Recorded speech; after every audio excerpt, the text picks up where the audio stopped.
touching on this Royals-Nats trade a little bit because there was movement this weekend. Hunter Harvey goes from the Nationals to the Royals. On one of our recent shows, I mentioned, any chance anyone can jump the line for Harvey, Finnegan, etc. after hearing that they're available. You gave us some nice info that, I do think, people could potentially move on those guys sooner than anticipated. And there goes Harvey to the Royals, which is another move that I like a lot. The advanced metrics indicate a higher performer than the, mid-4s ERA guy who just sort of classic reliever ERA. Recent blow up against the Mets, ERA looks bad, but below the surface, we all know a lot of swing and miss. Good arm. What are you hearing on how this came together and what might follow? Yeah, there was a good amount of trade discussions that involved some of those draft picks. I think Ken Rosenthal ended up reporting that the other day, and he was spot on about that. And ultimately, the Hunter Harvey deal is the only one that was able to get done, and it accomplished what the Royals have been seeking. They wanted a back end reliever, someone in the high leverage situations, and Hunter Harvey's got really good stuff. He's also controllable. He's got 1.5 years left remaining on his contract, so he's going to end up factoring into the bullpen this year and also next year. I do know that haul that they gave up really kind of caught evaluators off guard. Maybe not.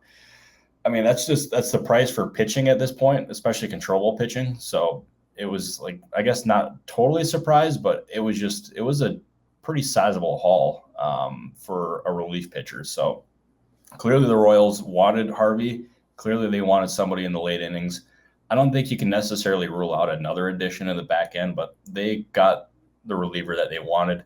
I know I've been connecting Jason Adam to the Royals on this show before, plenty of times actually. I still think Adam is going to draw plenty of trade interest, but the need for him in Kansas City is not as big as it once was. But this is just going to end up beginning to what's going to end up being a sell for the Nationals here. They got plenty of trade pieces. I do think the name that really is worth watching is Kyle Finnegan. There are other really very good reliever.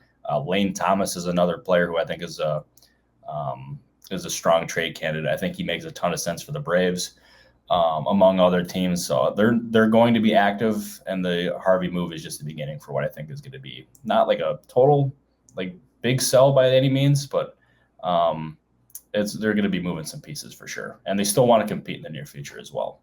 And I think they will. I was, what I was thinking over the last couple of days before the break, I was like, who'd be great in the Derby, but who'd never do it, but also kind of fits with the caliber of players in the Derby right now. I'd like to see CJ Abrams in there. It would have been, honestly, he would have been good. Abrams is a freaking stud, man. He is, I've actually heard more buzz about him here than I would say most of the other National League players. There's a lot of people who are really high on him here.